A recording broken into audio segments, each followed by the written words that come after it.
स्वागत है आप सभी का कम्युनिटी एट 10 में, जहां पर कम्युनिटी मार्केट की तमाम बड़ी खबरें बताते हैं, साथ ही आपके लिए बेहतरीन ट्रेडिंग कॉल्स भी लेकर आते हैं और एग्री मार्केट की ओपनिंग के कुछ कॉल्स भी देते हैं। चलिए सबसे पहले शुरुआत कर लेते हैं चांदी में, जहां पर मेगा थीम बनकर चांदी 2025 की उभरी है। 2025 में चांदी ने 150% का रिटर्न दिया है। 6 महीने पहले भी अगर आपने चांदी में पैसे लगाए होते तो आपके पैसे 2 गुने से भी ज्यादा हो सकते थे, यानी एक बड़ी रैली दी है। अब क्या ये कहानी आगे भी चांदी दोहरा सकती है या अब चेतावनी यहां पर अलर्ट रहना जरूरी है? क्या कुछ रिस्क है, ये भी आज चर्चा करेंगे और इसको लेकर एक मेगा शो हम लेकर आने वाले हैं 11 बजे में, जहां आप जरूर देखिएगा। देश के दिग्गज एक्सपर्ट्स और ज्वेलर्स भी वहां पर होंगे, वो शो तो आप देखिए ही। लेकिन चांदी की आज की चाल सबसे पहले बता देता हूं, जहां पर चांदी ने 2,23,742 का नया रिकॉर्ड बना दिया है। आज भी 4,000 रुपए की तेजी चांदी में दिख रही है। तो एक तरफा रैली चांदी में चल रही है। जिसने भी पिछले एक साल में अगर लॉन्ग पोजीशन बनाए होंगे तो चांदी में उन्हें नुकसान नहीं हुआ होगा।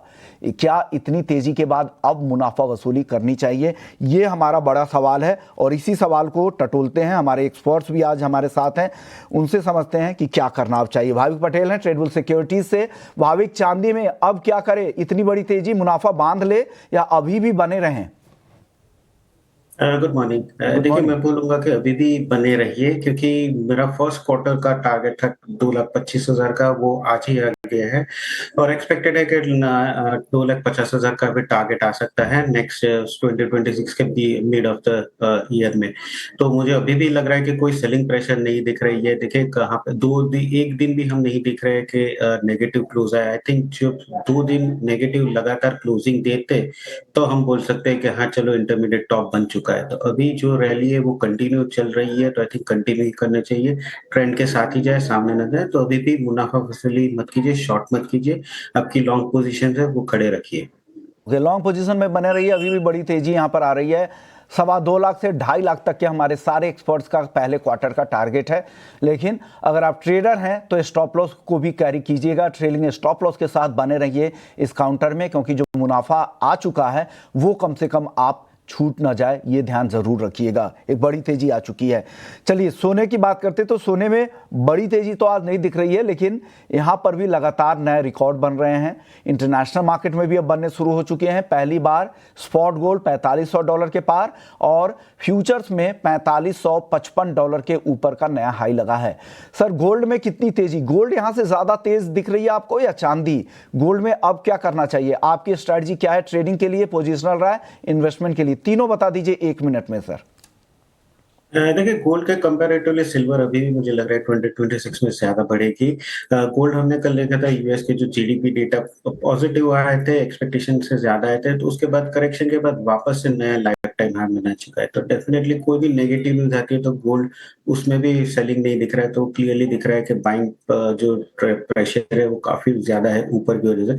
तो एक्सपेक्टेड है कि आगे जाके भी सोना जो है वो कंटिन्यू रह सकता है। अगर इंट्राडे कॉल लेना है तो 1,36,000 का जो कॉल ऑप्शन है वो बेहतर रहेगा। 1100 पे 1400 के टारगेट के लिए 900 का स्टॉप लॉस रहेगा। अगर किसी को पोजिशनली लेना है तो मैं बोलूंगा पोजिशनली के लिए 1,33,000 से 1,30,000 की वेट कीजिए, वहां पे एक बार बाय कर सकते हैं। नेक्स्ट टारगेट रहेगा 1,45,000 का 2026 में।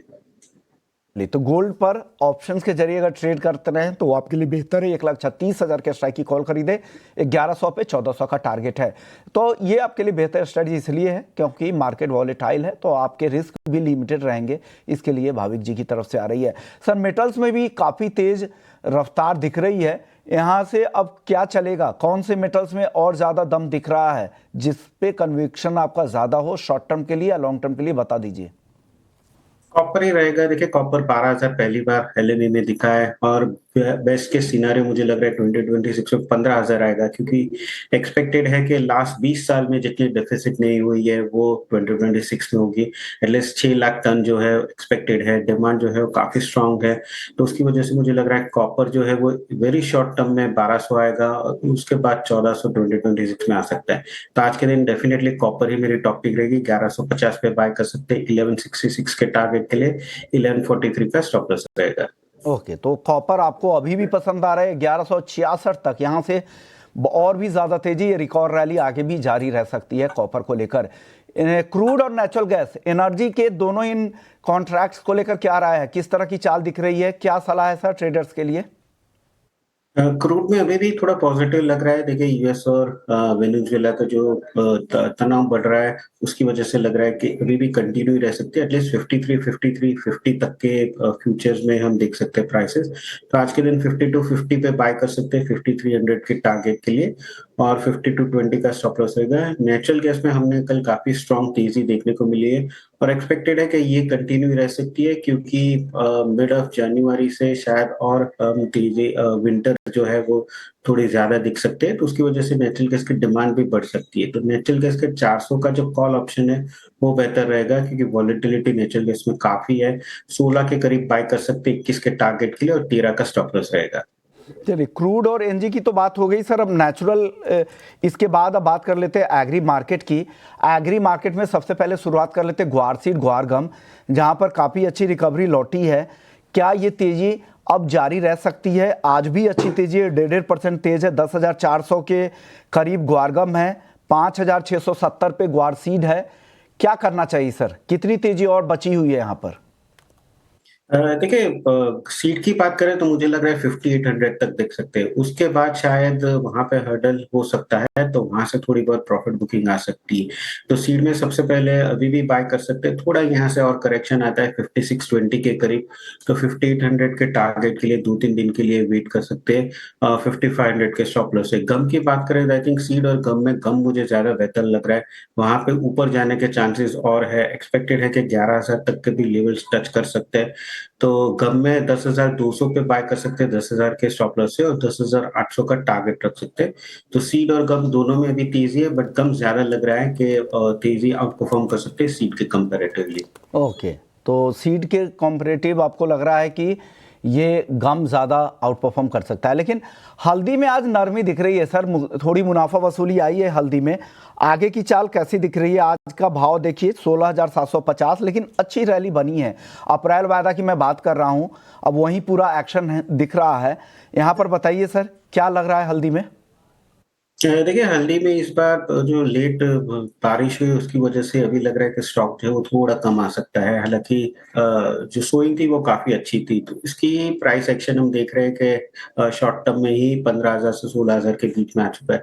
तो अभी भी आई थिंक यहाँ पे तेजी रखनी चाहिए। 16,300 के करीब बाय कर सकते हैं 16,800 के टारगेट के लिए, और 16,000 का स्टॉप लॉस रख सकते हैं। तो हल्दी में अभी भी मैं बुलिश हूँ। जब तक 15,500 के नीचे नहीं जाता तब तक मुझे नहीं लग रहा है ज्यादा करेक्शन आ सकता है। ओके, चलिए, तो हल्दी पे बात हो गई, ग्वारसीड ग्वारगम पे बात हो गई। दो और कमोडिटीज़ है मसाले के स्पेस में ही। जीरा, जहां पर आज दबाव दिख रहा है, जीरा वायदा आ गया 21,700 पे। और धनिया को देखें तो हालांकि अभी शुरुआती मूव नहीं दिख रहे हैं, लेकिन एक राय इन दोनों पर आप दे दीजिए। जीरा और धनिया में क्या लग रहा है सर, किस तरह की चाल आगे दिख रही है? लिमिटेड अपसाइड दिखेगी, क्योंकि कैरी वो स्टॉक इस बार ज्यादा है, और हम देख रहे हैं कि लगातार 22,000 से 22,500 का जो रेंज है वहां पे एक सेलिंग प्रेशर आ रहा है, तो उसके ऊपर सस्टेन नहीं कर पा रहा है। तो जीरा अगर कहीं यहाँ से भी और थोड़ा करेक्शन आता है, मैं थोड़ी वेट करूंगा। 21,000 से 21,200 के करीब आता है तो 22,000 के टारगेट के लिए बाय कर सकते हैं। यहाँ से मैं बोलूंगा कि अवॉइड कीजिए, थोड़ा और करेक्शन आने दीजिए। 20,800 के स्टॉप लॉस है। धनिया की बात करें तो धनिया मुझे अभी भी स्ट्रॉन्ग लग रहा है। प्राइसेस में हमने ऑलरेडी 8,100 से 11,000 तक का एक स्ट्रॉन्ग रैली देखा, उसके बाद थोड़ा करेक्शन देखा। अभी प्राइसेस थोड़ा कंसोलिडेट हो रहा है, बट अभी भी फंडामेंटल काफी स्ट्रॉन्ग है। तो धनिया में डेफिनेटली बाइंग की रिकमेंडेशन है। करंट मार्केट प्राइस 10,500 पे ही बाय कर सकते हैं 10,000 के स्टॉप लॉस से। ऊपर का टारगेट रहेगा 11,200 का।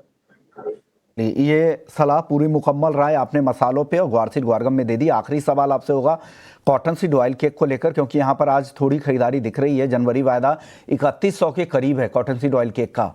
यहाँ क्या करना चाहिए सर? डेफिनेटली बाय करना चाहिए। देखिए 3100 के ऊपर अगर जाता है तो मुझे लग रहा है 30-20 तक के भी लेवल्स दिख सकते हैं। काफी टाइम से 29 से 31 की एक रेंज में ही ट्रेड कर रहा है। अभी higher end of the range है। अपसाइड भी मुझे लग रहा है 3100 के ऊपर अगर सस्टेन कर रहा है तो 3200 तक आ सकता है। तो करंट मार्केट प्राइस से ही बाय कर सकते हैं 3130 के टारगेट के लिए। 3,050 का स्टॉप लॉस रहेगा। शुक्रिया भाविक जी, आपने वक्त निकाला, हमारे दर्शकों को गाइड किया और नॉन एग्री और एग्री के पूरे ही मार्केट पर। सर जाने से पहले डिस्क्लेमर दे दीजिएगा, आपने काफ़ी कमोडिटीज़ पे राय दी है, उससे जुड़े हुए डिस्क्लेमर क्या हैं?